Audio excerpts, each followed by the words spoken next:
Richard ఉర్మ్ brand అనే ఒక machinery ఉన్నాడు.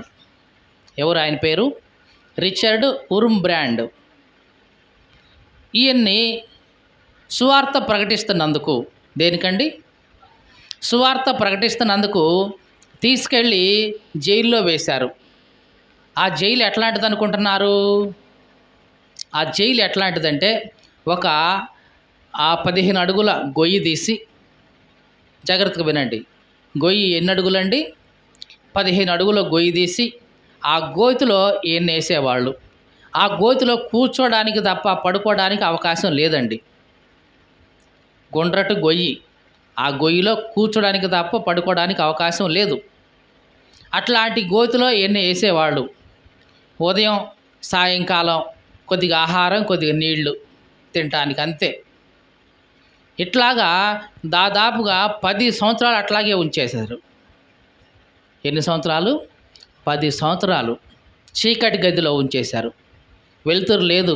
అసలు ఎప్పుడు తెల్లారిందో తెలియదు, ఎప్పుడు చీకటి పడిందో తెలియదు, రోజు ఎప్పుడు గడిచిందో తెలియదు, అసలు రోజు మారిందో అది కూడా తెలియదు. అట్లాగే 10 సంవత్సరాలు అట్లాగే చీకటి గదిలో ఉంచేశారు. ఈయన ఒకసారి ఈ వాక్యాన్ని గుర్తు చేసుకున్నాడు. ఇప్పుడు మనం చదువుకున్న వాక్యాన్ని, మత్తయి సువార్త 5:45 ఉన్న వాక్యాన్ని గుర్తు చేసుకున్నాడు. నాయనా, ఏంది ప్రభువా నా పరిస్థితి? నువ్వు మంచి వాళ్ళకి సూర్యుని ఉదయింపజేస్తున్నావు, చెడ్డ వాళ్ళకి సూర్యుని ఉదయింపజేస్తున్నావు. నీతిమంతులకి అనీతిమంతులకి వర్షాన్ని కురిపిస్తున్నావు. మరి నా పరిస్థితి చూడబోతే 10 సంవత్సరాలుగా సూర్యుడి ముఖమే చూడట్లేదు నేను అసలు. ఎన్ని సంవత్సరాలు? 10 సంవత్సరాలుగా అసలు నా మీద సూర్యుడు ఉదయించిందే లేదు అసలు. మరి నువ్వు చూడబోతే ఏమన్నావు? మంచి వారి మీద చెడ్డవారి మీద సూర్యుడిని ప్రకాశింపజేస్తున్నాను అన్నావు. ఇప్పుడు నాకు ఇంతవరకు సూర్యుడు ప్రకాశం రానే రాలేదు. ఇంతకీ నేను మంచివాడినా లేకపోతే చెడ్డోడినా? ఈయన అడిగిన ప్రశ్న అదే. నాయనా, మంచి వాళ్ళకి చెడ్డ వాళ్ళకి ఇద్దరికి సూర్యుడి ప్రకాశం ఇస్తున్నావు నువ్వు. మరి 10 సంవత్సరాలుగా ఈ జైల్లో ఇట్లాగే అసలు సూర్యుడి ముఖమే చూడకుండా ఉంటున్నాను నేను. చీకటి గదిలోనే ఉన్నా. ఇంతకీ నేను మంచివాడినా చెడ్డోడినా చెప్పు నాయనా అన్నాడు. దేవుడు ఏం సమాధానం చెప్పాలి అప్పుడు? అప్పుడు దేవుడు అన్నాడు, నాయనా, నువ్వు చెడ్డవాడివి కాదు, మంచివాడివి కాదు.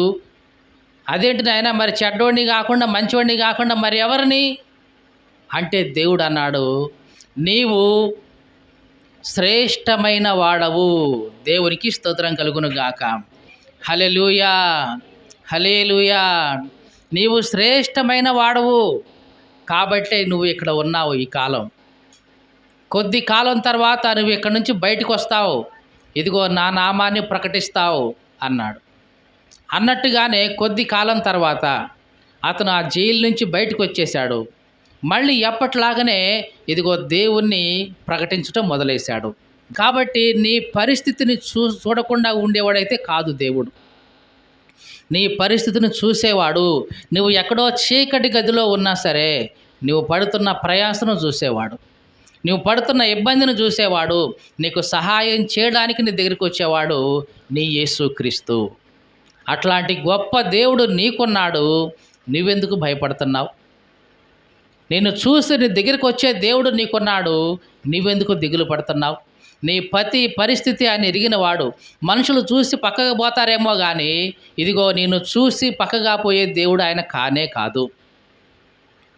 నీవు అడిగినా అడగకపోయినా నీ దగ్గరగా వచ్చి నీకు సహాయం చేసే దేవుడు. అట్లాంటి దేవుణ్ణి నీవు నేను కలిగి ఉన్నందుకు మనం నిజంగా ఎంతో ధన్యులం.